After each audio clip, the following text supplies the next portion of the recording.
toujours avec le très sympathique et engagé, puis quelqu'un qui a fait beaucoup pour la ville de la Malbaie, Serge Otis.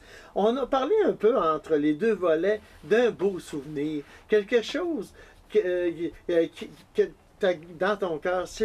Tu avais organisé quelque chose avec les loisirs et TVCVM, avec les Canadiens de Montréal. Parle-nous. Organisé surtout avec Denis Lapointe. C'est là que je dis quand Denis rayonnait sur les jeunes, il les a rentrés au centre culturel puis il faisait des activités autres que ça. Donc, puis on avait des équipes de hockey. Puis oui, les jeunes qui jouaient pour la Malbaie, dans les hockey mineurs comme ça existe encore aujourd'hui. Et il y avait un programme culturel qui s'appelait le programme Échange culturel, organisé par les Canadiens de Montréal, où ils défrayaient toutes les dépenses. Il fallait s'inscrire. Alors Denis dit, est-ce qu'on s'inscrirait là? La ville embarquerait-tu là-dedans qu'on va s'inscrire? Puis est-ce qu'on va être choisi parmi de nombreuses équipes qui veulent avoir le Canadien? Oui, Canadien. Donc, il y avait une équipe de hockey de Ville-la-Salle, puis notre équipe de la Malbaie. On s'inscrit, on l'a. On a l'opportunité de prendre des petits gars d'ici. Okay. Je ne me rappelle pas si à l'époque il y avait des filles dans l'équipe. Puis de dire, ils vont monter toutes dépenses payées à Montréal, ils vont être logés pendant 2 jours, 3 jours chez la famille d'accueil, ils vont assister au match de hockey, ils vont aller là, puis après ça, on s'engage la ville à les recevoir. Puis je dis à Denis, on va les recevoir au Mont-Grand-Fond. C'est des gens probablement qui ont peut-être qu'ils font pas beaucoup de plein air, la forêt, tout ça. On va leur faire une soirée folklorique, on va avoir du plaisir, les gigueux, la tourtière, tout ça, les fèves, les billes. Ah ouais, on va faire ça, Denis. OK, on embarque, la ville embarque, tout le monde embarque. Puis nos jeunes sont allés là-bas, ont fait l'exercice. Puis là, Danny dit, il faut que la TV vienne avec nous. Et je te mets au défi de trouver les images, ça existe. Oui. J'en ai vu. Et à ce moment-là, c'est sur ma page Facebook. À ce moment-là, c'est Alain Laforêt. Alain n'est pas très vieux, là. Richard Bergeron. Oui, puis il n'y a pas la barbe blanche qu'il y a aujourd'hui. Hein? Richard Bergeron est possiblement Paul Lefrançois qui a fait les images. Et je les vois sur la passerelle du forum, pas au Centre Bell, du forum, avec René Lecavalier, où les gens, puis ils sont en entrevue avec, là. Des jeunes qui commandent, ils ont 15-16 ans. Jean Béliveau, oui. Puis ils ont rencontré les joueurs, ils ont rencontré les jeunes. Quelle belle expérience pour ces jeunes-là aussi. Ça déborde. C'est par ricochet du mandat qu'on avait. T'sais, on a un mandat de loisir, mais c'est pas strict là. Après ça, on reçoit cette équipe-là. Ça a été formidable. Les gens... Ils avaient reçu des Canadiens. Oui, on a reçu les jeunes de la salle. On a reçu les jeunes de la salle qui vivaient dans les familles aussi, de nos jeunes d'ici, puis qu'on leur a organisé. Je suis sûr aujourd'hui, quand tu parlerais de cette expérience-là à nos jeunes de Malbaie qui l'ont vécu, je pense à Joël Lavoie, de mémoire, je pense, qui était là. Les jeunes, je suis sûr que ça les a marqués. En tout cas, moi, ça m'a marqué, comme directeur des loisirs, mais aussi comme humain, comme père de famille. C'est pas rien, c'est une quinzaine de jeunes qui vont aller là. C'est formidable, c'est formidable. Puis, à l'époque, les Canadiens de Montréal, ça représentait quelque chose. Il n'y a pas de Nordique, là, encore dans la Ligue nationale. Alors ça, c'était un bel... Il y en a plusieurs, mais ça m'est revenu, là. C'était extraordinaire, c'était bien. On voyage dans une belle époque avec toi. Donc, là, toi, tu finis un cours en administration. Ma maîtrise en administration publique de l'EAP, c'est ça. En administration, dans le but de faire évoluer ta carrière, parce que tu es une genre de personne qui aime relever des défis, et tu voulais relever de nouveaux défis. À l'époque, j'ai 42 ans, puis je me dis, c'est peut-être la place d'un jeune maintenant, avec des idées nouvelles, tout ça, le chemin est fait, il est là. Il y a des nouveaux administrateurs à la ville, il y a un nouveau maire, il y a des nouvelles équipes. C'est peut-être le temps pour quelqu'un que je laisse ma place à quelqu'un. Denis avait quitté aussi, était rendu à Lebel-sur-Quévillon. Alors, je vais voir où je peux aller, puis sortir du loisir aussi. M'intéressait parce que j'avais eu des offres pour aller à Green Bay, pour aller à plein d'endroits en loisir. Mais je voulais pas recommencer tout ça. Puis je voulais rester dans mon milieu. Il s'ouvre un poste de responsable des ressources humaines à l'hôpital de la Malbaie, M. Lortie, quittait. Alors j'ai postulé et j'ai obtenu le poste. Donc j'ai été dans un nouveau domaine. Encore là, le hasard fait bien les choses. Parce que j'avais pas d'expérience du milieu hospitalier, j'avais l'expérience d'organiser des choses. J'avais surtout l'expérience de connaître les gens. Les gens que je voyais là-bas, qui fassent du syndicat ou qui étaient des travailleurs ou des travailleuses, c'était des gens que dans la vie de tous les jours, je voyais à la natation, à la piscine, n'importe où. C'était des gens, j'étais en terre inconnue. Donc, je m'étais dit, je vais miser là-dessus. La connaissance des gens, je connaîtrai le milieu, je connaîtrai Et donc, j'ai pris aussi des livres, j'ai étudié beaucoup, j'ai regardé les conventions collectives, j'ai regardé des affaires, j'ai regardé... Puis il y avait un monsieur de l'Hôtel-Dieu de Lévis qui était directeur là-bas. Et Jacques m'avait dit, Jacques Tremblay, qui était son ami aussi, parce que Jacques l'avait fait, le travail. Jacques m'a aidé beaucoup.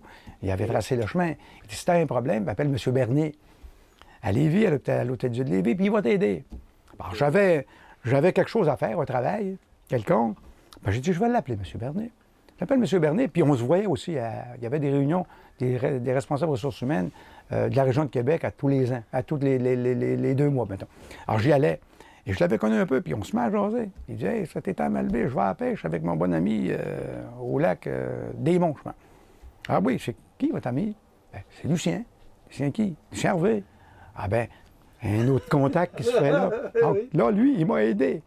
Dans les chemins qui étaient obscurs ou que je connaissais, moi, ou que je connaissais. Il disait, il y avait une activité à faire au niveau de ressources humaines. Il disait, bon, qu'est-ce que tu ferais? Là, je validais. OK, c'est bon. C'est le bon chemin. Ben moi, je ferais peut-être un petit peu comme ça. Puis quand j'allais voir mes collègues qui étaient là-bas, ben, je prenais leur idée. Qu'est-ce qu'ils avaient fait dans telle chose? Donc, j'ai fait ça pendant 4 ans. OK. Pour ça, j'ai fait un saut en CHSLD, pour le regroupement des CHSLD.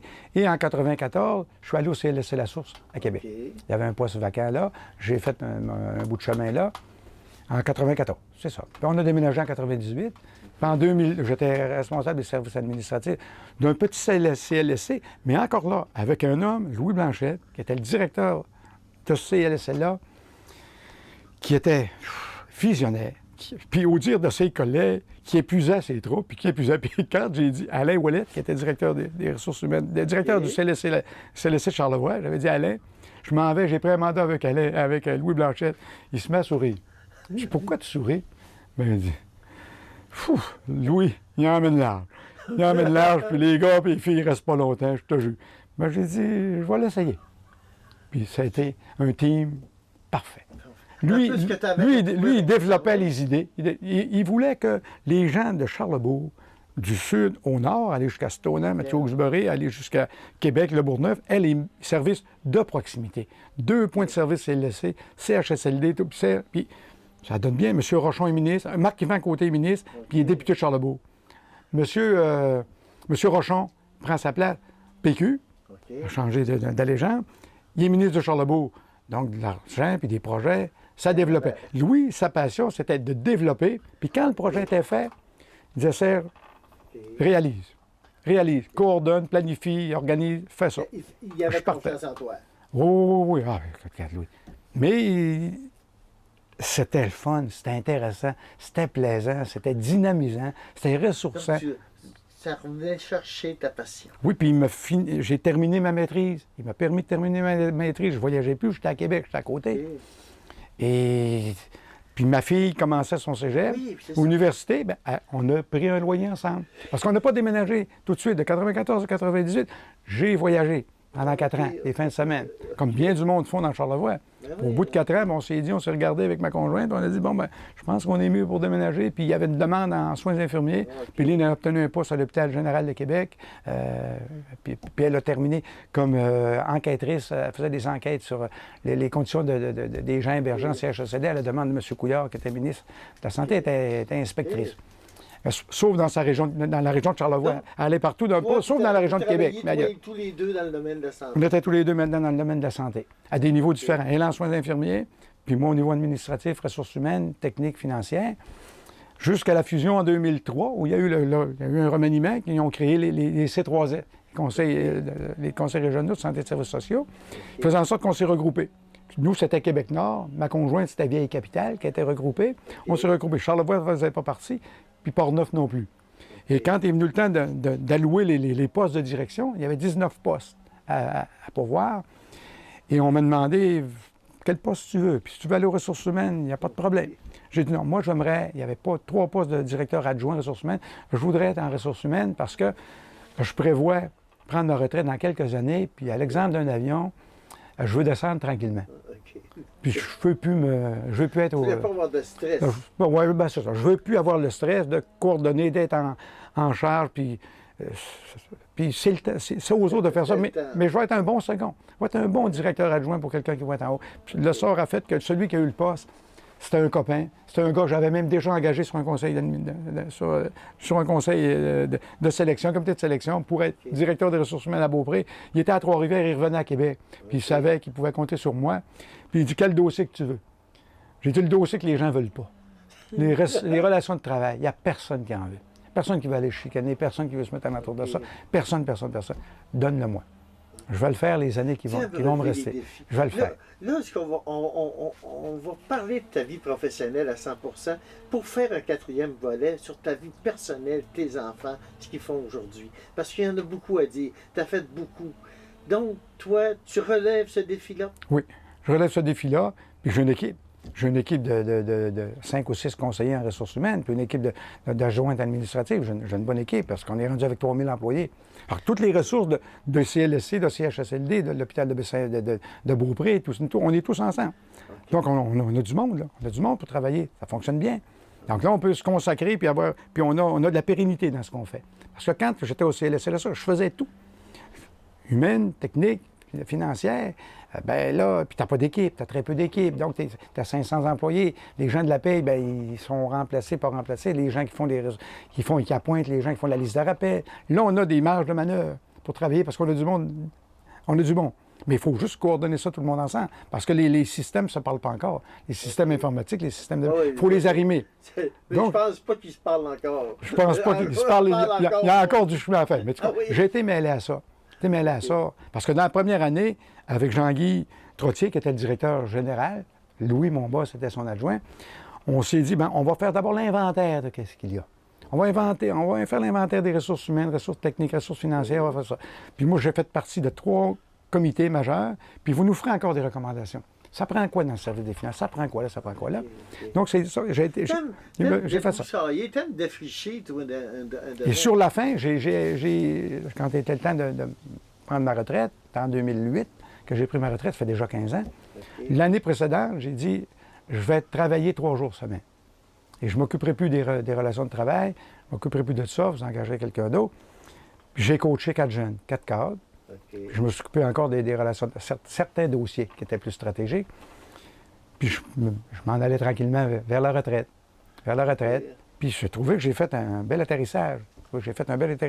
Plus de stress, mais quand même des rencontres journalières avec mon patron, etc., qui venaient solliciter mon aide. La nouvelle directrice générale qui était là, Lucie Lacroix, avec qui j'ai travaillé, qui a collaboré, qui était une femme extraordinaire, elle aussi, une visionnaire.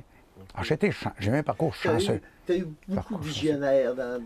C'est une chance, ça, puis je le reconnais, et j'en remercie tous ceux qui m'ont aidé. Puis parallèlement à ça, mes enfants aujourd'hui sont dans le milieu de la santé. Là, on va parler de ta famille dans le prochain volet. Ben, là, on va terminer ta vie professionnelle. Je pense que tu peux être fier de ton devoir accompli, mais quelqu'un comme toi, ça, on va parler de ton quotidien. Tu ne peux pas arrêter complètement. C'est impossible. Pas tout à fait. OK. Ben, ça, on va en parler. Mais moi, ce que j'aimerais pour le dernier volet, on va laisser le côté professionnel pour parler de ta vie personnelle, tes enfants, ce qu'ils font. Je crois que tu es fier de ceux-ci. Donc, dans le prochain volet, on va aller plus dans ce côté-là. Mais dans ta vie professionnelle, y a-t-il une réalisation particulière? Y a-t-il quelque chose dont tu es le plus fier? Anyway, là, sur tout ce que tu as fait. Ben, c'est les belles rencontres que j'ai eues, puis le travail. Le contact humain? Le contact humain, c'est le contact humain, la confiance que les gens m'ont porté, puis l'appui dans ça, parce que je l'ai dit, je me répète, si tu n'as pas ça, tu sais, la grande confiance que Louis Blanchette m'a donnée, Louis, là, c'est un gars qui est structuré, c'est un gars qui en a vu. La ministre, Mme Marois, qui était ministre de la Santé, elle l'appelait. Puis elle avait des dossiers de santé, elle l'appelait pour avoir son idée. Alors, il était très impliqué, professionnellement, il était impliqué partout. Il fallait que je gagne sa confiance, puis Louis, il me laissait aller, là. On a construit un CHSLD de 21 millions. On a rénové un de 8 millions. Il s'en allait. Quand c'était fait, là, il partait. Donc, il me faisait totalement confiance que ça va rentrer dans le budget, ça va être fait. Tu vas travailler avec les architectes, avec les ingénieurs. Tu t'en vas, tu mènes ça. Alors, moi, c'est la confiance. Puis ça m'a nourri. J'avais pas eu ça, ben, je serais parti, puis j'aurais été faire d'autres jobs, je serais allé ailleurs. Mais j'ai fait c'est par période. J'ai fait une quinzaine d'années dans le loisir, puis une quinzaine d'années dans la santé. Je suis fier, je suis content, puis je suis satisfait de ce que j'ai fait. Je recommencerai demain matin, puis je ferai la même chose. En autant que tu as la confiance, en autant que tu as le carburant. Si tu n'as pas de carburant, tu as beau avoir une belle voiture, ça ira pas loin. Si ta voiture électrique, tu n'as pas rien pour la brancher. Et tu restes là, mais elle est belle, là. Puis les faux semblants, il n'y en avait pas. Les gens étaient honnêtes. Moi, je n'ai pas connu là, qui était mauvais. Puis si tu livres la marchandise, ben, ils vont croire en toi, puis ils vont être avec toi aussi. Sûrement. C'est ça qui me... la confiance. C'est ça qui sent, ouais. Oui. OK. C'est on termine ce volet-là et on s'en va vers la vie personnelle et ta famille sur notre dernier volet, ce qui va être le 4e. Très bien. Toujours avec mon bon ami Serge Otis, quelqu'un qui était impliqué beaucoup. On a vécu ta vie, un beau voyage dans ta vie professionnelle. Bien, ta vie personnelle, je sais que tu as connu une certaine jeune fille Chamberlain qui venait de Clermont et tu as fondé une famille avec elle. Et tu as eu des enfants. Peux-tu nous en parler un peu? C'est quoi ta vie personnelle et ta vie à l'époque de famille? À l'époque, quand on s'est connus, ça fait quand même 54 ans. Rappelle-nous son nom. Lynn Chamberlain. Lynn Chamberlain. Oui, de Clermont. Okay. Moi, son père travaillait à l'usine de Naou. Sa mère a été cuisinière dans les dernières années au foyer de Clermont. Mais avant ça, elle a travaillé aussi quand elle travaillait à l'époque, elle travaillait aussi dans les résidences de personnes. Donc, dans le domaine de la santé? Oui, là, en dernier, oui, elle était dans le domaine de la santé, elle était cuisinière là-bas. OK. Une très bonne cuisinière en passant. Et bon, donc moi, quand j'ai connu Lynn, chez nous, on était 2 gars puis une fille. Ah, puis Michel, mon frère, il est parti à l'âge de 16 ou 17 ans. Donc, puis il avait 4 ans de différence avec moi. Ça fait qu'on ne sait pas. On n'a pas eu une enfance où on a collaboré ensemble comme frères. Là. Il est parti, puis il n'était pas là. Puis j'ai eu ma sœur Céline, c'est 4 ou 5 ans après. Donc, on était distancés. Alors, de la vie d'enfants, de famille, il y en avait une, mais vraiment de la collégialité. Chez Lynn, il y avait 5 ou 6 enfants. Et ils étaient tous rapprochés d'un an ou à peu près. Alors, moi, quand je l'ai connu, j'étais dans cette famille-là. Ben, puis j'ai été bien reçu. Puis j'ai vécu là de la vie familiale. Là, j'ai vu ce que c'était de la vie familiale, de l'entraide entre les jeunes enfants. Vous aviez quel âge? Là, moi, je l'ai connu, j'avais 19, elle avait 16 ans. OK. J'étais gardien de piscine à la Malbaie. Elle venait me rencontrer à la piscine. Puis puis on allait aux soirées de danse à Clermont. On avait des endroits. Puis on a partagé des belles expériences ensemble. C'était formidable. Puis le parcours scolaire aussi. Elle était à Québec. Moi, j'étais à Rivière-du-Loup. Mais on se voyait tout le temps. On a toujours été toujours ensemble. Et finalement, on s'est mariés. Comme je t'ai dit, notre voyage de noces s'est fait à Alma. Et on a fondé une famille. Et puis, on a eu une fille et un garçon. Elle travaillait elle rentrait à l'hôpital, Quand elle a commencé sa carrière comme infirmière, elle était infirmière à l'Enfant Jésus. L'Enfant Jésus, elle a fait, mettons, 2 ans. Et quand j'ai déménagé, ben, elle est arrivée à l'hôpital de la Malbaie. Elle était à l'urgence un certain temps, et pour les soins probablement ailleurs. Et après ça, ben, elle a pris le poste de coordonnatrice des soins au foyer de Saint-Simeon pendant 9 ans. Donc, elle voyageait pendant 5 jours semaine à Saint-Simeon, 9 ans.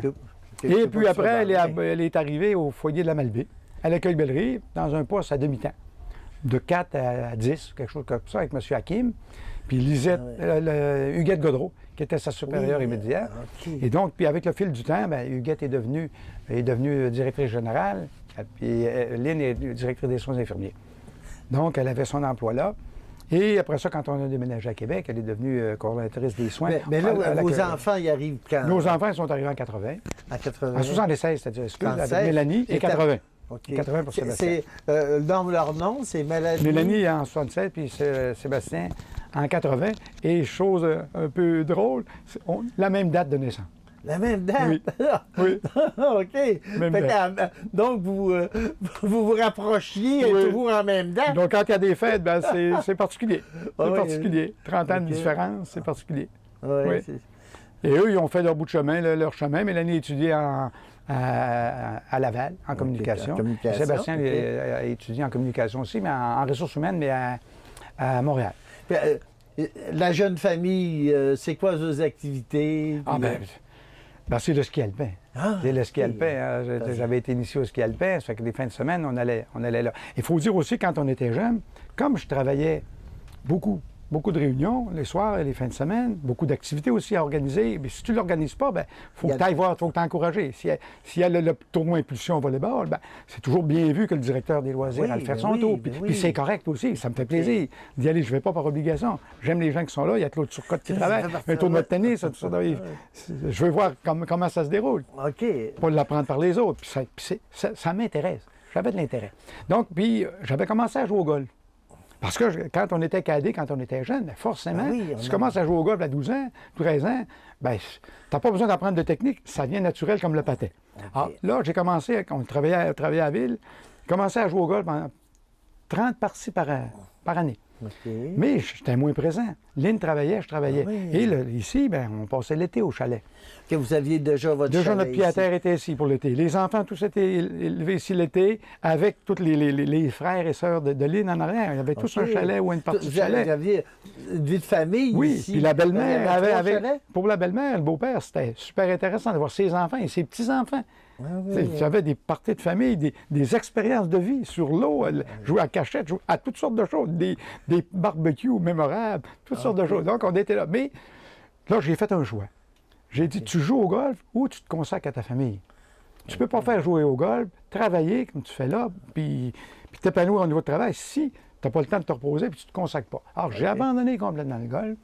Puis ici, il y avait à faire, puis c'est ça. On a établi un camp de base. Puis aujourd'hui, on en récolte les fruits. Ils adorent venir ici. On est très heureux. Et c'est un bel endroit, tu le constates aujourd'hui. Comment on est bien, c'est calme, c'est reposant. Et avec le temps, quand on est allé à Québec, quand tu as pris la retraite, on n'a pas fait le saut pour venir dans Charlevoix à 100 parce qu'on y est déjà 3 mois par année, puis on retourne à Québec. Nos enfants, eux autres, ont pris des chemins professionnels qui les a amenés dans la même organisation. Ils ont étudié dans quoi, tes deux enfants? Mélanie, elle est conseillère cadre en relations médias pour le CIUS de la capitale nationale. Avant ça, elle était responsable du contenu à l'émission LCN le matin à Montréal, avec tous les gens qui travaillaient là. Jean Lapierre qui était là à l'époque, Mario Dumont, tout ça. Elle a organisé ça. Et avant ça, elle était aussi en ressources humaines elle a commencé comme elle a fait de la politique avec M. Paul Martin un grand bout de temps, quand elle était vraiment dans la politique. Et après ça, elle a fait le saut à Salut Bonjour Week-end, les fins de semaine. Il cherchait une recherchiste. Elle a postulé. Elle était recherchiste, puis c'est encore Gino qui était là. Gino a quitté à la fin de l'été, mais c'est elle qui était là comme recherchiste. Puis de fil en aiguille, elle est montée d'année après année coordonnatrice de l'émission avec Eve-Marie Lortie en dernier. Elle était là. Et le hasard fait bien les choses aussi. Les premiers temps qu'elle était là-bas comme recherchiste, elle travaillait avec Bouchard Marcel.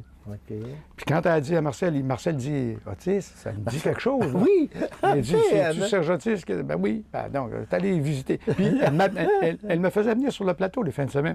Quand elle savait qu'il y avait un artiste qui était là, ou je pense à Florence K, je pense à la compagnie créole, puis Marcel disait viens me voir durant les années. On jasait pour aller là. Ben, j'ai eu des petits entrées comme ça. Tu es à Québec comme ça. Oui. Quand tu es déménagé à Québec, tu étais intégré facilement. Québec faisait partie de notre vie. Les Charlevoisins, Québec fait partie de notre vie, que ce soit pour aller maintenant, c'est encore plus présent pour aller à les commerces ou n'importe quoi, pour aller à des développements culturels, des grands événements, même s'il y en a ici qui sont fort bien, il y a une gamme qui est accessible aux gens, donc puis on le fait. Donc, quand est venu le temps, là, on s'est dit, on a le meilleur des deux mondes, là.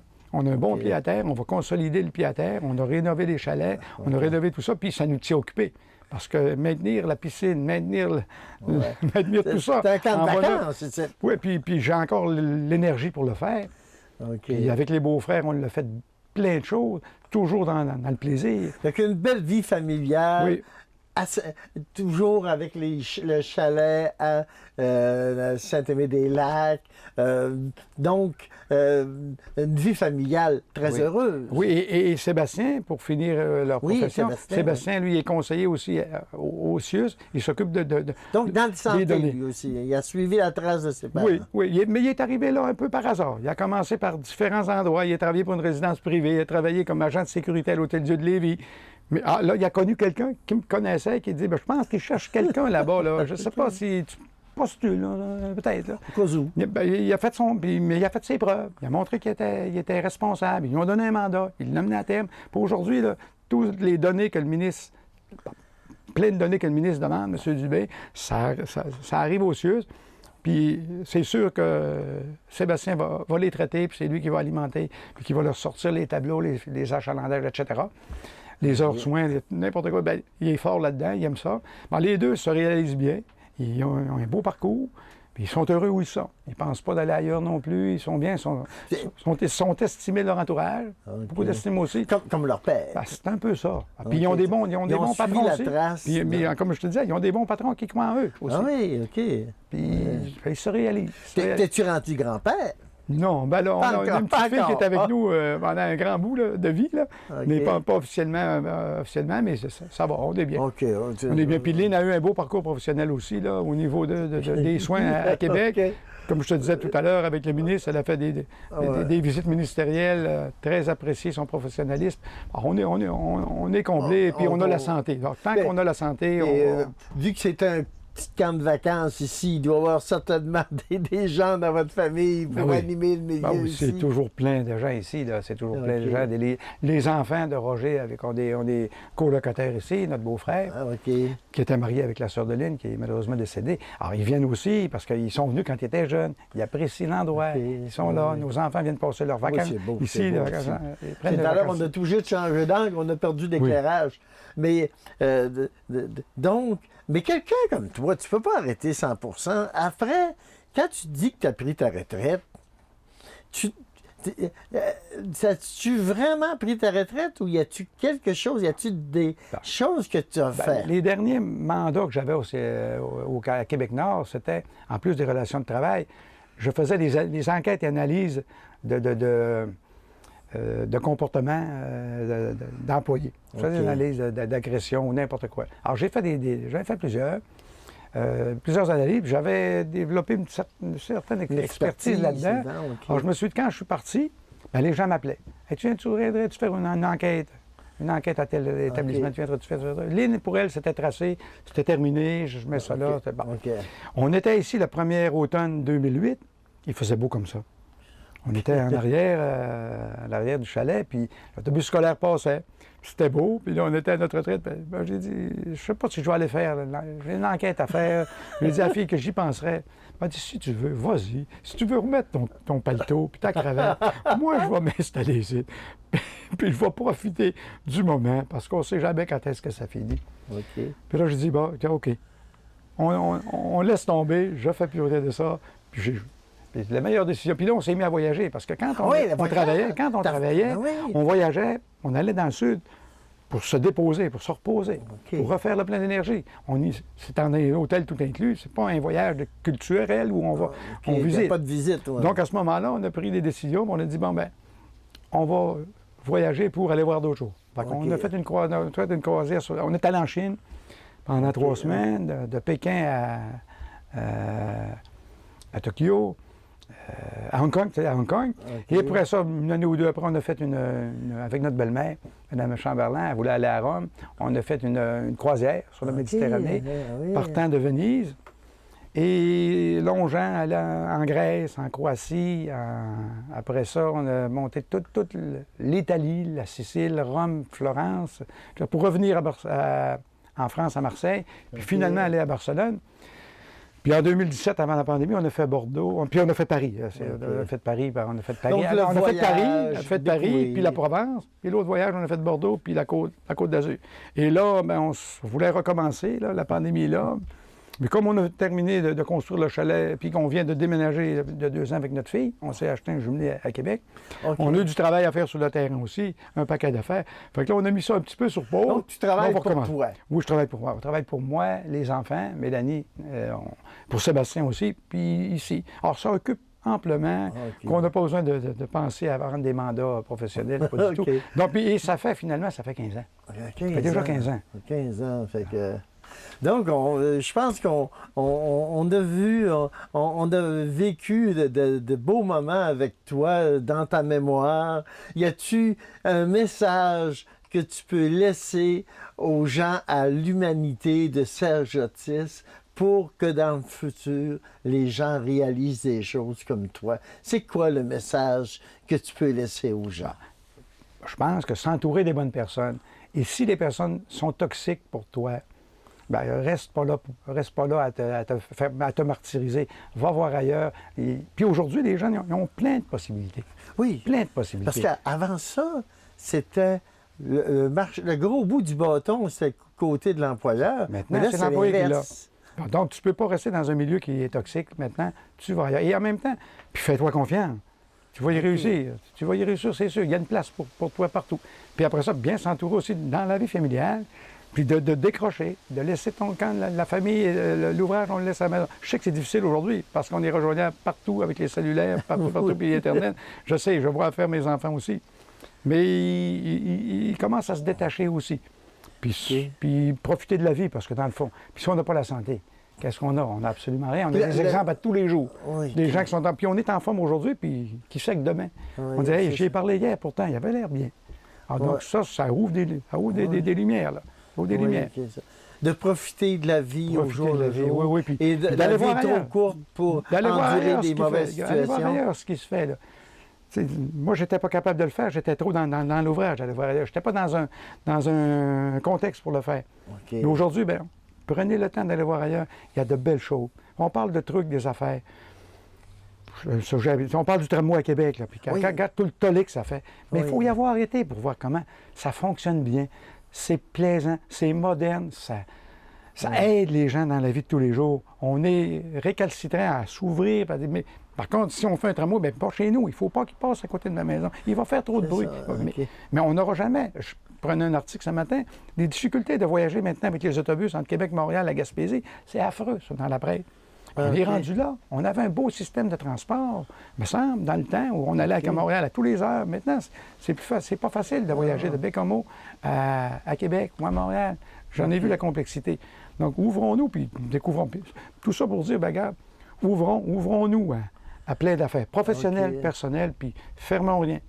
Puis soyons aussi aimables avec les gens, puis beaucoup d'empathie envers les gens. Beaucoup. Puis pas trop. Aujourd'hui, c'est sûr que.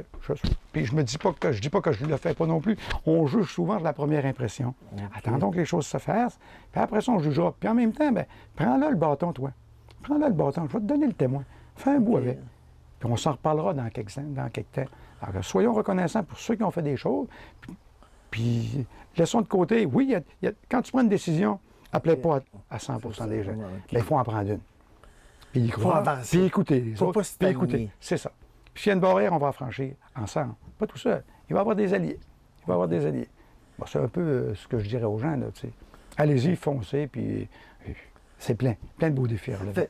Là, toi, as-tu le sentiment, si on regarde le bilan de ta vie, d'avoir fait le devoir accompli? De devoir accompli, oui. Puis d'avoir réalisé ce que je voulais faire. Tu sais, puis si je ne suis pas heureux dans un endroit... Toi, oui. c'est ça qu'il faut faire. C'est un message que tu laisses. Il faut que tu sois heureux dans ce que tu fais. Sans ça, C'est ça. passe au suivant. C'est exactement. Puis d'aider. Aider ta collectivité. Aider les gens. Aider ta famille aussi. Il faut les aider, nos enfants aussi. Tu sais, le chef Brisson disait, puis il y avait une voix, il disait, Serge, il dit, petits enfants, petits problèmes, gros enfants, gros problèmes. Ben, t'es là pour les accompagner dans les petits problèmes comme les gros problèmes. C'est vrai, parce que si tu le fais pas, qui va le faire? Qui va le faire? OK. Alors, puis moi, je suis très heureux du parcours personnel et professionnel que j'ai fait. Je l'ai dit tout à l'heure, c'était à recommencer. Je voudrais que ça soit comme ça. Je ne changerais rien. C'est parfait. Mais c'est sûr que si on recommençait, on recommencerait dans une toute autre époque. Oui. Puis on voyagerait peut-être plus, puis on mettrait nos priorités ailleurs. Puis je conçois aussi que c'est pas facile aussi pour les gens d'aujourd'hui. On voit les crises du logement, on voit les crises Les changements climatiques, qu'est-ce que tu en penses, toi? Nul peut prévoir. Tu regardes hier Regarde, ce qui est passé à New York. Jamais. Oui, il est déjà arrivé des grosses inondations, mais aujourd'hui, là, cet été, était particulièrement frappant pour tout le monde. Je prenais ce matin qu'il fait 34 à Bordeaux. Ah, C'est du jamais vu à cette période de l'année. Ouais, J'ai jamais vu. Puis ici, c'est pareil. Le niveau du lac, là, du petit lac ici, le lac Sainte-Marie, il est baissé d'année en année. Là, puis on le voit qu'il se détériore. On le voit. Oui. Alors, on s'en va où? Bien, il faudra aussi se retrousser les manches, puis essayer de voir qu'est-ce qu'on peut faire pour revitaliser tout ça, puis faire en sorte qu'il y ait une pérennité pour ceux qui vont nous suivre, parce qu'il y en a. Mais j'ai confiance en cette jeunesse-là qui suit. Là. Très confiance. À l'avenir. Oui. Ils vont être capables de le faire. Ils vont le faire. Parce que si on se fie à ce que nos parents ont fait, ils ont fait des choses. Si on est rendu là, c'est parce qu'ils ont fait des choses. Ils ont été des leaders aussi à leur époque. Puis les gens sortaient du lot. Puis ici, on a travaillé fort dans Charlevoix pour ce qu'on a aujourd'hui. Rappelons-nous comment ça a commencé, le développement de Charlevoix. On était des porteurs d'eau, là. Il ne faut pas se cacher au début. On était des serviteurs pour les gens qui étaient ici. Puis c'était correct. C'était une grosse colonie de vacances pour les Américains qui venaient ici. Mais ils nous ont... As-tu eu des contacts avec les Américains? Ils nous ont appris de belles choses. Si on a des belles fleurs, on a ça. Les gens ont appris à embellir leur affaire. On a des gens qui sont... On a des gens qui... Si on a une cuisinière, quand ma belle-mère a fini cuisinière au foyer parce qu'elle a appris chez les Américains. C'est le boulevard. Ben oui, puis si on a aujourd'hui des gens comme Gestion Berlabert, c'est parce qu'il a appris de M. Cabot. Il était là, dans tous les domaines, dans les affaires aussi. Oui, c'est des gens aussi qui ont su dire aux gens de Charlevoix, puis je les ai rencontrés dernièrement, qu'on vit dans un bel endroit. Les gens, des fois, de Charlevoix ne peuvent pas se rendre compte à quel point Charlevoix, il faut aller à l'extérieur pour s'en rendre compte. C'est une des régions les plus belles et en plus habitée par les gens accueillants et sympathiques. Oui. Prends le golfe Morébé. Si les Américains, les gens qui étaient là, n'avaient pas laissé entrer les Québécois, ils auraient pu dire c'est un club fermé. Puis non, ils ont fait la place aux gens. Ils ont fait la place. Ils n'ont pas été égoïstes. Puis ils ont dit ils vont être capables de prendre ça en main. Puis les gens de Charlevoix ont pris leur place. Ils ont pris leur place. Puis quand je regarde ça de l'extérieur, puis quand je regarde ça, bien, je dis ben ça va bien. Ça va bien. Il y a des belles affaires qui sortent. Il y a des belles réalisations. Tout n'est pas blanc, mais il faut y aller en général. Si on regarde dans tous les domaines, il faut quand même regarder en général qu'est-ce que c'est. C'est bien, c'est parfait. Puis, allez-y, maintenant, les jeunes me prennent le témoin. Je regarde des reportages, je regarde un paquet. Je reconnais presque plus les gens sur les photos que Pierre ou que un paquet de monde mettent là. Ben, c'est des jeunes, ça, qui sont rendus les leaders d'aujourd'hui, puis qui sont là, puis que ça marche. Que ce soit au musée, n'importe où. Au Havre, n'importe où, dans la chambre de commerce. C'est bien ce que la ville de Malbaie fait présentement. C'est extraordinaire, extraordinaire. Très bien. Moi, je n'ai que des bons mots. J'y vais. Je fais mon tour, je vais voir, je vais aller voir les projections qu'il y avait. Les gens se souviennent tout de toi. Puis, moi, je sais qu'il y a des gens qui donnent des bons commentaires sur ma page Facebook, sur mes... puis moi, j'ai que des bons souvenirs de toi. Puis je tiens, en terminant, à te dire merci pour ce que tu as fait pour la Malbaie. Merci pour ce que tu as fait pour Charlevoix. Tu es un bâtisseur de Charlevoix. Même si tu es parti, tu as gardé l'esprit du maire Harvey, de sa passion pour le travail bien fait. C'est un legs que M. Harvey, puis quand je te rencontre, il y a une petite étincelle de lui encore dans tes yeux. Ah oui. Oui, c'était l'être qui a été le plus marquant pour moi, au plan professionnel, mais aussi personnel, parce qu'on a eu de très bons échanges, de très beaux échanges ensemble. Sur les cloches de l'église, on se quitte. Merci, mon ami. Merci, Gaétan, pour toi. On est de retour en espérant que ce soit là la véritable conclusion de cette série. Là, on est rendu à Techno-Maritime. Tu as fait une carrière chez Techno-Maritime pendant combien d'années? Et c'est quoi un peu ton déroulement? Au printemps 1976, à l'âge de 26 ans, là, je me retrouvais capitaine pour Techno-Maritime et directeur des opérations maritimes. C'était ça mon titre, à l'âge de 26 ans. J'avais une flotte de bateaux à m'occuper, mais en plus, quand je pouvais, il fallait que j'y aille naviguer sur ces bateaux-là, quand je n'avais pas d'ouvrage à terre. Mais j'avais quand même plusieurs bateaux à m'occuper. Combien? J'avais 3,89 pieds d'un navire océanographique. J'avais le Pétrel qui arrivait de la Norvège. J'avais 2 remorqueurs, des barges. Fait que ça me faisait beaucoup Puis d'ouvrage. t'es jeune encore, là. J'avais 26 ans, mais je connaissais le milieu maritime depuis toujours. Là. Ouais, c'est ça. Quand M. Rameau m'avait dit « T'es mon homme », fait que j'étais capable Il savait ce qu'il disait. J'étais capable de m'occuper des inspections, je connaissais la réglementation, j'avais étudié en droit, je parlais anglais. Fait que c'est vrai que j'étais son homme, là. Mais ça donnait T'étais bien. à ta place. Ça donnait bien parce que moi, j'adorais ce genre de défi-là. Là. OK. J'adorais ça, ce genre de défi-là. Là. C'était ces 10 années-là que j'ai été là, c'était mes années les plus occupées au point de vue carrière. OK. Avec tout ce que j'avais à faire, avec tous ces bateaux-là. Oui. Puis. Est-ce que tu étais heureux dans ton travail? Oui, j'étais heureux là-dedans, j'en mangeais. OK. J'en mangeais. J'ai été très, très occupé durant toute cette période-là, avec tout l'ouvrage qu'on avait à faire, là. Puis, cette compagnie-là, Techno Maritime, bien, appartenait à des actionnaire qui étaient du milieu maritime, oui, mais pas tous. OK. Mais qui rêvaient d'un développement important. Ils rêvaient d'un développement important de leur entreprise. Ils faisaient partie de leur cheminement, avec toute l'expérience que j'avais du monde maritime. Eux autres, je complétais. Parmi eux, il y avait 2 pilotes. Il y avait le pilote Gaston Rousseau et il y avait le pilote Michel Dussault.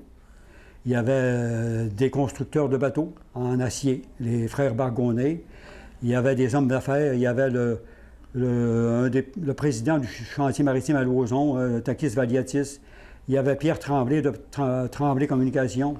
C'était une brochette de gars qui étaient plein de talent, des entrepreneurs. Là, les autres, ils en mangeaient, les autres aussi. Là. Fait que je faisais partie de tous leurs projets. Là. Puis en 1977, en 1976, on a reçu le Petrel pour sa première année d'opération comme navire de recherche avec un contrat du gouvernement fédéral, le ministère de l'Environnement, pour des recherches sur les Grands Lacs et des recherches océanographiques dans le Golfe et des recherches océanographiques dans l'Arctique. OK. Fait que c'était quelque chose d'important. Le bateau était capable d'aller là. Et puis, en 1977, Techno Maritime a acheté la flotte de salvage, de sauvetage de Marine Industrie. OK. Ça, c'était gros, là. C'était gros, là. Ça fait beaucoup de navires, là. On achetait le remorqueur Technoventure, qui s'appelait le MEL Venture dans ce temps-là, un remorqueur de 150 pieds, avec là, puis une barge, une grosse barge, et puis tout le stock de salvage qu'il y avait dans le chantier. Puis là, je devais m'occuper de tout ça, là. Je devais m'occuper de tout ça. Puis, fait que j'étais jeune, puis j'en mangeais, là. Je carburais, puis j'avais une bonne équipe, là. L'équipe était bonne, les employés. Il y avait plusieurs gars de l'île. Oui, c'est ça, c'est une équipe. C'était prêt. Il y avait beaucoup de gars de l'île, des gars de Pittsrivière-Saint-François, des gars des éboulements, de Baie-Saint-Paul, du bas du fleuve. C'était ça, notre équipage. Okay. Fait que ça allait bien pour au point de vue équipage. Je savais qu'on avait des bons hommes, mais c'est moi, malgré mon jeune âge, c'était moi leur boss, là. Oui, c'est ça. Fait que ça ressemblait à ça dans ces années-là. Pendant 10 ans, ça a été un feu roulant, là. Un feu roulant de défis, de continuel. Mais puis ça ne devait pas être le jour de la marmotte, toujours de quoi? Il y a toujours quelque chose de différent à tous les jours? Oh, oui, le téléphone sonnait à n'importe quelle heure de nuit, là, puis il fallait que je sois partout à la fois. OK. Parce qu'on avait des bateaux. Hein, Un bateau, c'est toujours en train de naviguer, là, peu importe. Puis on était appelés à faire des choses, étant donné qu'on était nouveau, que la compagnie était nouvelle dans le domaine maritime. Il fallait accepter de faire des choses que les autres n'acceptaient pas de faire comme étant trop à risque ou trop compliqué. OK. Comme il n'y avait par pas exemple, les ressources, des choses que les autres compagnies n'avaient pas les ressources nécessaires à faire. Si bien qu'à un moment donné, on a été appelé pour faire la chasse aux loups marins dans le golfe Saint-Laurent. La chasse? La chasse aux loups marins dans le golfe Saint-Laurent, c'était dans ces années-là. On était en 1979. OK. Là, il y a un problème de courant. Et le tonnerre est tombé. Ah! Le retour. C'est pas grave, on continue Le tonnerre à est tombé. naviguer. Ça a-tu marché sur la batterie? Ça? Ah non, ça, moi, je marche pareil sur la batterie. Ça doit être un problème électrique. Continuons Ben, c'est De pas toute le- façon, l'enregistrement se continue. Ben, OK, fait que c'est ça. Fait qu'on a même été appelé à faire la chasse aux loups marins. Ouais, OK. À faire la chasse aux loups marins dans le Golfe. C'était des années où que la chasse aux loups marins dans le Golfe existait encore. Ouais, La OK. chasse aux blanchons. OK. Et puis, ça nécessitait des chasseurs de loups marins, mais c'était des gens des îles de la Madeleine OK. qui avaient l'habitude de chasser avec des bateaux en bois. Qui avaient l'habitude de chasser avec des bateaux en bois, mais qui étaient commencés à chasser avec des bateaux en acier. Parce que les bateaux en bois, ça devenait risqué. Et puis, il était commencé à utiliser un gros bateau de pêche en acier qu'il avait utilisé en 77, un autre en 78, mais les bateaux de pêche en acier se faisaient serrer par la glace puis écrasaient par la glace. OK. Ah, c'était à risque, là, aller à la chasse aux loups marins, là. Mais c'est pas tout. Toi, tu gérais la compagnie, mais c'est pas toi qui faisais la chasse. Ah oui, j'étais à la chasse, moi. T'étais à la chasse. Oui, j'étais à la chasse aux loups marins dans ces années-là. Puis là, la compagnie Techno, bien, il y avait besoin d'argent, évidemment, là. Ah oui, c'est ça. Fait que là, quand la demande est venue des gens des îles de la Madeleine pour qu'on participe à la chasse aux loups marins, pour leur envoyer un bateau OK. pour la chasse aux loups marins, là, les actionnaires de la compagnie, bien là, ils ont dit, s'il y a de l'argent à faire, on va y aller. On va y aller, oui, On va oui. y aller, c'est en plein hiver, c'est une période morte, c'est le printemps. On se croise les doigts pour le courant. Oui, oui. Ça fait que là, les actionnaires de la compagnie, bien là, ils ont décidé, on va aller à la chasse aux loups marins. OK. Donc, tu as tout fait sur la navigation, même la chasse aux loups marins. Ah, ouais. Ça fait que là, on a grillé le Venture. Le seul bateau qu'on avait qui était disponible, c'était le Techno Venture. Mais ça s'est poursuivi longtemps, ça, la chasse aux Ah loups oui, marins? ça a duré longtemps, là. Ça a duré... OK.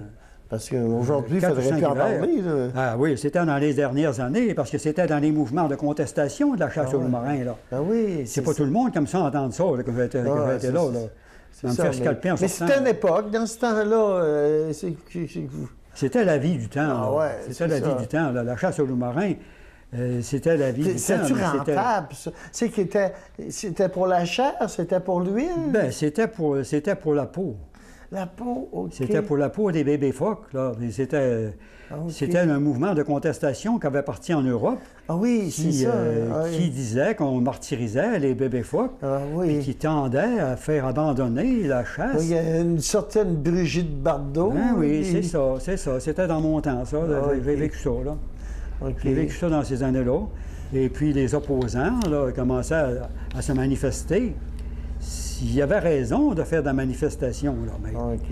Mais les chasseurs de phoques aussi avaient raison de vouloir continuer cette pratique-là, parce que Ouais, autres, c'est ils ça. savaient une chose, qu'en arrêtant la chasse aux phoques, C'est que le c'était stock la du fin, poisson. c'était la fin des stocks de poissons.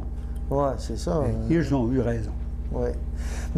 Donc, c'est sûr que... Mais pendant ces 10 ans, est-ce que tu as le sentiment du devoir accompli avec tout ce que tu as fait pour cette compagnie? On va parler aussi, par exemple, de la suite quand tu es rentré pour le Trans-Saint-Laurent pour terminer cette section-là. Est-ce que tu as le devoir, le sentiment de devoir accompli, puis c'est quoi la réalisation dans laquelle tu es les plus fier dans ces 10 ans-là de cette compagnie? Ouais, ben, au cours de cette compagnie-là, au cours du vécu de cette compagnie-là, bien, évidemment, mais il y a eu des années très difficiles. Là. Dans les années 80, les taux d'intérêt ont monté à 20, 22, 23, 24 OK, ben oui. Et puis là, la compagnie avait des difficultés financières terribles, là, évidemment. On s'en souvient là, de la flambée des taux d'intérêt dans ces années-là. Mais ils ont survécu pendant plusieurs années, avec beaucoup de difficultés. Je faisais partie de cette période-là. Et puis, dans les années 84-85, là, ça tirait sur la fin. Là, les difficultés financières étaient importantes. Et puis, même mon patron, qui était comme mon père, là, Roger Ramon, m'avait dit on va avoir de la misère à passer au travers de ça. J'aimerais mieux que tu te trouves un job ailleurs parce que c'est pas sûr qu'on va passer au travers. Fait que lui, ça lui faisait de la peine de me voir partir, mais c'était pour mon bien, là. OK. Là, il me repoussait de la maison, là. Il me disait... Avant de frapper un mur ou de faire naufrage avec la compagnie. Fait qu'il m'encourageait à me trouver un job ailleurs. Et fait que c'est ça que j'ai fait. OK. J'ai suivi son conseil, j'ai pleuré quand j'ai parti de là. Là. C'était comme Ça si une on avait famille que bâti tu cette quittes. compagnie-là, puis je devais la quitter. Là. OK. C'est sûr, ça avait été tough pour moi là, de me demander qu'est-ce que j'allais faire ailleurs. C'était pas ma place ailleurs. OK. J'aurais voulu rester là, mais Roger Ramon, il disait « Non, va-t'en. OK. Va-t'en, nous autres, on ne survivra pas. Toi, t'es jeune, va-t'en. » OK. Ça fait que je m'étais trouvé, j'avais fait chercher ailleurs, j'ai pas eu de misère à trouver. Là.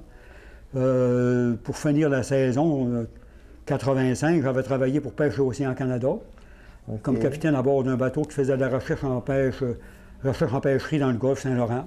OK. Et puis, j'avais su qu'il y avait un poste d'ouvert comme capitaine de remorqueur pour la voie maritime du Saint-Laurent. Fait que j'avais appliqué pour ce poste-là, pour la voie maritime du Saint-Laurent, dans le secteur de Montréal. Mais ça m'obligeait à déménager à Montréal, mais j'étais prêt à relever le défi. Fait que j'avais appliqué pour ce poste-là. J'ai eu le poste encore. J'ai été passé les entrevues, j'ai eu le poste encore comme capitaine de remorqueur pour la voie maritime du Saint-Laurent. Okay. Et en même temps, je devenais le dauphin, le dauphin, celui qui allait remplacer le directeur des opérations de la voie maritime du Saint-Laurent. OK. C'est ça qui est arrivé là, dans ce temps-là. J'ai déménagé à Montréal, puis j'ai été juste 3 ans là. Je n'aimais pas tellement ça à Montréal. Là. Je restais à Varennes, c'était quand même une belle place. Puis j'avais une bonne job, là, j'étais rendu surintendant. T'étais-tu avec ta petite famille au complet? Oui, j'avais déménagé ma famille là, dès tout ça là. J'avais un garçon, j'ai eu une fille pendant qu'on a adopté. Là. On avait adopté un Coréen qui est arrivé en 84. OK. Et puis, on a adopté une fille qui est arrivée en 87. Donc, en 83, c'est-à-dire le premier est arrivé en 83. Donc, la vie dans ce secteur-là, tu es appelé à revenir dans Charlevoix parce que ton cœur est resté ici. Oui, bien, le poste de capitaine que j'avais pour la voie maritime du Saint-Laurent, c'est encore un poste que j'avais obtenu grâce à mon instruction. Okay. Parce qu'on cherchait un capitaine, oui, mais on cherchait un gestionnaire en même temps. Okay. Fait que ça me servait. Les études que mon père m'avait forcé à faire. Et conseillé, là, oui. Ton père est toujours là pour toi. Mais en 1988, il est arrivé un événement important dans l'histoire de la traverse de Rivière-du-Loup-Saint-Siméon. Okay. C'était la retraite du capitaine qui était là, ça faisait 21 ans. OK. Il s'appelait comment? Le capitaine Yves-Marie Lavoie avait décidé, à l'âge de 66 ans, de prendre sa retraite. Okay. Fait que la compagnie Clark avait décidé d'ouvrir un concours pour trouver un capitaine pour remplacer le capitaine senior qui était Yves-Marie Lavoie. Okay. Moi, j'étais à Montréal, je n'avais pas su ça, mais quelqu'un m'avait averti qu'il y avait un poste qui avait sorti dans le journal Le Soleil, qui cherchait un capitaine pour le Trans-Saint-Laurent, puis que ça m'intéresserait peut-être. J'étais pas sûr que j'étais la bonne personne pour ça, mais j'avais quand même fait application, j'avais envoyé mon CV. Okay. Ça n'a pas trop long que le téléphone a sonné chez nous, là, qu'on voulait me rencontrer à Québec. Le directeur général à Rivière-du-Loup m'avait demandé de monter à Québec pour le rencontrer, pour une entrevue. Et puis, il en avait rencontré plusieurs, là. Il y en avait plusieurs sur ce concours-là. Je ne me souviens plus combien, là, mais après avoir discuté avec pendant plusieurs heures, là, il m'avait fait revenir à Rivière-du-Loup pour une rencontre là. J'avais laissé ma famille ici à Lille. Okay. Et puis c'était la fin de semaine de Pâques, 1988, là, pour me faire venir à Rivière-du-Loup pour m'annoncer là, que c'était à moi l'heureux élu. Qui allait remplacer le capitaine. Oui, qui allait remplacer le capitaine. À l'époque, c'est toujours le Trans-Saint-Laurent. Oui, c'était un emploi prestigieux. Là, devenir capitaine du Trans-Saint-Laurent, là, c'était un emploi prestigieux pour moi. Là. Oui. Puis ça me ramenait dans Charlevoix, là. Parce que je m'ennuyais. Oui, c'est sûr. C'est sûr, j'avais un très bon emploi là-bas. J'étais directeur des opérations maritimes de la flotte d'entretien de la voie maritime. Ah oui, c'est un bon poste, mais c'était fort comme moi, je voulais jamais mieux m'en revenir. Encore là, c'est...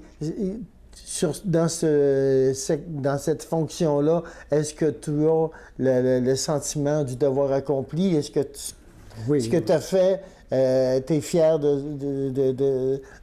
pour le... Évidemment. Ça, c'était la période la plus la plus prestigieuse de ma carrière à cause du prestige du Trans-Saint-Laurent, puis du service de traversier, le service de traversier de la traverse Rivière-du-Loup-Saint-Siméon qui existait depuis 1909. Là. Oui, c'est ça. Que je devenais un rouage important pour la suite de cette entreprise-là. Je devenais le capitaine senior, le gestionnaire du département de la navigation avec le directeur général. J'ai participé à tous leurs projets. J'étais un membre de la CLAC, la compagnie CLAC, qui était une compagnie très importante. Là. Mon père était fier, mon père était fier de moi quand il avait annoncé ça. Puis là, il m'avait averti, là. Va-t'en pas refuser ce job-là, là. Quand j'ai parti, là, il n'était pas sûr d'avoir le job. Mais quand j'ai parti pour aller à mon entrevue, il m'avait averti, là. Oui. Il m'avait averti. Pas de niaiserie. Mais ça, ce temps-là, cette époque-là, de la Clark, de la traversée Saint-Siméon, je pense qu'il y aurait une autre série à faire. Et il y a d'autres capitaines que tu as côtoyés qu'on pourrait réunir pour faire quelque chose. Si, bien entendu, les étoiles s'alignent, ça serait peut-être une bonne chose. C'est sûr qu'il faut en parler, par exemple, à l'administration de la Clark, qui fait encore... ça fait combien d'années qu'existe la traversée Saint-Siméon? La compagnie Clark est présente à Rivière-du-Loup depuis 1930. OK. Mais le service de traversier a commencé, avant ça, le service de traversier a commencé en 1909. OK. J'étais pas là, là. Ouais. Mais, donc, ça, je pense, il va y avoir une série d'émissions. Si c'est possible pour moi de le faire, ça serait de quoi de très riche. Mais là, on va conclure un peu en donnant un rendez-vous aux gens pour cette nouvelle série-là, avec de tes confrères. Qui est avec toi au niveau des... Peux-tu nous donner des noms des personnes? Qui pourraient encore faire partie de ce groupe-là. Là, je vois le capitaine Jacques Audette, le capitaine Gérard Gauthier, le capitaine Ludovic Belé, des officiers qui ont travaillé avec moi, le chef mécanicien qui était avec moi dans ces années-là. Il y en a encore plusieurs qui pourraient livrer des bons témoignages, là, sûrement. Oui. Ça, on se donne rendez-vous là-dessus. Mais on conclut un peu en te remerciant pour ta carrière et en te remerciant aussi pour le bagage que tu nous laisses avec les générations futures. Tu nous as parlé peut-être des prochains livres que tu vas écrire. Tu continues. T'as encore des rêves et des projets d'avenir? Oui, mon projet d'écriture, c'est un projet que j'aime écrire. C'est un projet que j'aime. J'ai toujours aimé ça, l'écriture, là. Okay. Puis je continue d'avancer dans mon projet d'écriture pour les générations futures. Oui, pour les générations futures, c'est vrai. Je fais ça, pour pas que ça se perde. Et pour rester actif aussi, parce que je vois que tu as tout la souvenance de tous ces temps, de tous ces lieux, de tous ces noms. Tu demeures un capitaine d'une richesse impossible de très grande valeur. Bien, merci beaucoup. J'ai la chance d'avoir une bonne mémoire puis d'être capable de raconter à ceux-là qui me questionnent. Oui, en espérant que je t'ai posé des questions pertinentes. Merci. Je crois que le temps que tu viens de nous laisser là va, pour la pérennité de ta carrière, rester pour les générations futures. Merci. Bien, merci à vous autres de l'intérêt que vous portez au monde maritime, de cette période qui a été une période importante, là, de la fin des goélettes de bois, les petits caboteurs d'acier, jusqu'à notre ère moderne. Merci de l'intérêt que vous portez à ça pour la suite du monde.